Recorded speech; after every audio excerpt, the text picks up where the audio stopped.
High students welcome to my YouTube channel M Das maths tuition.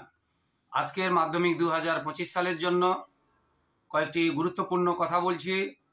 পরীক্ষা রুমে তোমাদের কি কি অবশ্যই করতে হবে এবং এবছর রুল খাতা দেবে কি না এই সম্পর্কে দু একটি কথা বলছি। হ্যাঁ বন্ধুরা, এবছর প্রথম রুল খাতা দেবে, তবে সবার জন্য নয়, কেবলমাত্র যারা স্পেশাল চাইল্ড বা যারা রাইডার ব্যবহার করে তাদের জন্য, বাকিদের জন্য কিন্তু নয়।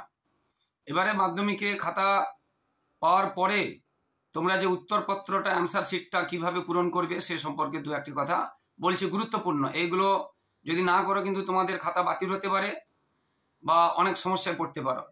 এবং কিভাবে উত্তরগুলো লিখতে হয়, প্রশ্নে কিভাবে লিখলে নম্বরগুলো বাড়ে সেই সম্পর্কে দু একটি কথা বলছি। মন দিয়ে শুনবে একদম শেষ পর্যন্ত, খুব সংক্ষিপ্ত ভিডিও হতে চলেছে। তাই দেখো বন্ধুরা, তোমাদের যেখানে সিগনেচার করে সেখানে কিন্তু কোশ্চেন পেপার সিরিয়াল যে নম্বর, প্রত্যেকটা বইতে কিন্তু আলাদা, বাংলার কোশ্চেন পেপার সিরিয়াল নম্বর আলাদা হবে, ইংরাজির আলাদা হবে, অঙ্কের আলাদা হবে, প্রতিদিন আলাদা আলাদা হবে এবং প্রতিদিন সিগনেচার করতে হবে, কোশ্চেন পেপার সিরিয়াল নম্বরটা মিলিয়ে নেবে। এবং তোমাদের নাম এবং রোল নম্বর কিন্তু এন্ট্রি করা থাকে, সেটা ঠিক আছে কিনা চেক করে তবে সই করবে। যে তোমাদের কাছে পরীক্ষা রুমে যে সই করাতে আসে যেই, সেটাতে কিন্তু তোমরা এইভাবে করবে। আর আনসার শিটে তোমাদের সাবজেক্ট একদম সুন্দর করে লিখবে। সাবজেক্ট মানে বাংলা পরীক্ষা দিচ্ছ না, ইংরাজি পরীক্ষা দিচ্ছ না, অঙ্ক পরীক্ষা দিচ্ছ, সেটা অবশ্যই লিখবে। আর উপরে বাম দিকে থাকে সেন্টার, মানে বুঝতে পারছো, ওটা তোমাদের কোড, সেটা তোমাদের রুমে বলে দেওয়া হবে। তোমাদের ওইখানে সেন্টার কোড কত, ওইটা রুমে বলে দেওয়া হবে। আর তোমরা নাম লিখবে এবং রোল নাম্বার লিখবে সঠিকভাবে, যেন সংখ্যা না ভুল হয়। আর ল্যাঙ্গুয়েজ লিখবে, মানে কোন ভাষাতে পরীক্ষা দিচ্ছ। তোমরা যে ইতিহাস পরীক্ষা দিবে কি বাংলা পরীক্ষা দিবে, বাংলা ভাষাতে না ইংরাজি ভাষাতে না হিন্দি ভাষাতে, সেটা তোমরা লিখবে। আর বাম দিকে এবং উপরে তোমরা মার্জিনটা একটু বড় করে রাখবে। আর ডান দিকে এবং নিচে হাফ ইঞ্চি মার্জিন রাখলে হবে, কিন্তু বাম দিকে এবং উপরে 1 ইঞ্চি কম করে রাখবে মার্জিন, এটা করতে হবে। আর পার্ট কোশ্চেন, একটা কোশ্চেনে যদি পার্ট প্রশ্ন থাকে, ধরো একের দাগের আছে মুঘল সাম্রাজ্যের প্রতিষ্ঠাতা কে, মুঘল সাম্রাজ্যের পতনের কারণ কি, বা কাকে দায়ী করা যায়, 3টে প্রশ্ন আছে। এই 3টে প্রশ্নের উত্তর যখন, একটা প্রশ্নের যে প্রতিষ্ঠাতা কে যখন হয়ে গেল, তারপরের উত্তরটা কিন্তু ওই লাইনে লিখবে না, 1 লাইন ছেড়ে পরের উত্তরটা কিন্তু লিখবে। যে মুঘল সাম্রাজ্যের প্রতিষ্ঠাতা হয়ে গেল, তারপরের 1 লাইন ছেড়ে পরের উত্তরটা শুরু করবে, যে কাকে দায়ী করা যায়। বা আবার একটা যদি প্রশ্নের উত্তর লিখতে হয়, ওই দাগের, একের দাগের যখন 2টো 3টে থাকবে, 1 লাইন ছেড়ে ছেড়ে লিখবে। আর একের দাগের প্রশ্নের উত্তর হয়ে গেলে যখন 2এর দাগের প্রশ্ন লিখবে, তখন 1 লাইনের জায়গায় 2-3 লাইন ছেড়ে লিখবে, বেশি গ্যাপ দেবে। খাতা পরিষ্কার পরিচ্ছন্ন যেন থাকে। আর প্রশ্নের উত্তর লেখার আগে প্রশ্নটা ভালো করে পড়বে এবং উত্তরটা লেখার আগে ভেবে নেবে যে উত্তরটা কি লিখবে, কোন দিকে যাবে। সময়ের নিয়ে ভাববে না, সময় যথেষ্ট থাকে, উদ্বিগ্ন হবে না, অস্থির হবে না, সময় যথেষ্ট থাকবে। উত্তর লেখার আগে ভেবে নেবে আর প্রশ্নটা ভালো করে পড়বে।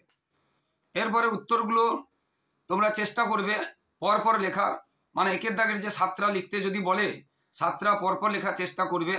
আবার একের দাগে লেখার পরে 2-3 হয়ে যাওয়ার পরে তারপরে একের দাগের পরের উত্তরটা লিখলে 2টো উত্তর যে ছেড়ে গেছিলে তা কিন্তু করবে না, ওইখানে পরপর লিখবে। দরকার হয় যেটা পরে লিখবে তার জন্য জায়গা ছেড়ে দেবে, কোনো অসুবিধে নেই। পরে মনে এলে লিখবে, মনে না এলে লিখবে না, এমনি একটা আকার টেনে দিতে পারো। তো এইভাবে কিন্তু তোমরা করবে। আর উত্তর যদি 5টি প্রশ্ন উত্তর লিখতে বলে, তোমাদের কিন্তু একটা বেশি লিখতে পারো, কিন্তু যে 5টা তোমার সব থেকে বেশি জানা থাকবে সেই 5টা কিন্তু আগে লিখবে। তারপরে একটা কি 2টো এক্সট্রা লিখতে পারো যদি সময় থাকে। প্রথম থেকে কিন্তু লিখবে না এক্সট্রা প্রশ্ন, কারণ তখন মূল প্রশ্নের ক্ষেত্রে তোমাদের কিন্তু সময় কম পড়ে যাবে।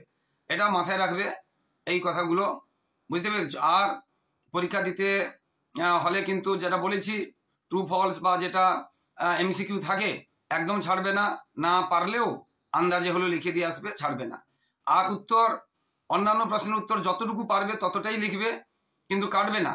অঙ্কের ক্ষেত্রে বা যে কোনো সাবজেক্টের পার্ট মার্কিং আছে, তাই যতটুকু পারো লিখবে, কিন্তু তোমরা ছাড়বে না, এটা খেয়াল রাখবে। আর তোমাদের কি করতে হবে, তোমাদের উত্তর অনেক সময় লেখো শুধু দিয়ে দাও একের এ, বা শুধু উত্তরটা হবে ধরো ভারতের রাজধানী কি নিউ দিল্লি, শুধু নিউ দিল্লি, বা অনেকগুলো অপশান আছে নিউ দিল্লি, কলকাতা, চেন্নাই, মাদ্রাজ, তখন শুধু নিউ দিল্লি লিখে দিলে এইভাবে লিখবে না। তোমরা আনসারটাও লিখবে, তার আগে দাগ নম্বর লিখবে। মনে করো একের এ নিউ দিল্লি, সেইভাবে কিন্তু তোমরা লিখবে। কি বলছি বুঝতে পেরেছো? আর যতগুলো লিখতে বলেছে প্রশ্ন ততগুলো লেখা হয়েছে কিনা পরীক্ষার শেষে কিন্তু, বা একটা দাগ যখন শুরু করছো বা একটা বিভাগ যখন শুরু করছো ভালো করে কিন্তু দেখে নেবে। যে আর প্রশ্ন ভালো করে পড়বে। একের দাগের অথবা দুইয়ের দাগের আছে না, একের দাগের একের অথবা দুই আছে, দুইয়ের দাগে নয়, একের দাগে যে 2-3টে থাকে তার আবার অথবা থাকতে পারে। সেটা ভালো করে প্রশ্ন পড়বে, কোন গ্রুপের কতগুলো লিখতে বলেছে প্রশ্ন খুব ভালো করে পড়বে, যেটা বারবার বলছি। আর উদ্বিগ্ন হওয়ার কিছু নেই, খুব সহজ প্রশ্ন আসবে, ভালো করে পরীক্ষা দাও। লুজ পেজেও তোমরা কিন্তু নাম, রোল নম্বর ভালো করে লিখবে, আর খাতাটা ভালো করে বাঁধবে। খাতাটা কিন্তু ভালো করে বাঁধবে যাতে না খুলে যায়, সেই দিকে চেষ্টা করবে। আর সবাই pen, pencil, registration number, admit ইত্যাদি আগে থেকে ভরে নিয়ে, স্কেল, যা কিছু লাগবে, জ্যামিতি বক্স, এই সব কিছু নিয়ে কিন্তু পরীক্ষা দেবে। আর উপযুক্ত টাইমে পৌঁছবে, আগে থেকে পৌঁছাবে, কারণ রাস্তায় অনেক সময় সমস্যা, যানজট হতে পারে। সবাই ভালো করে পরীক্ষা দাও, সবার পরীক্ষা ভালো হোক, সবার ভবিষ্যৎ ভালো হোক, সবার নম্বর ভালো হোক, সবাই আশানুরূপ সাবজেক্টে মাধ্যমিকের পরে নিশ্চয়ই ভর্তি হতে পারবে, এটা আশা করি। সবার খুব খুব সুস্থ থাকো, ভবিষ্যৎ খুব ভালো, খুব সুন্দর রেজাল্ট হোক। জয় হিন্দ, বন্দে মাতরম।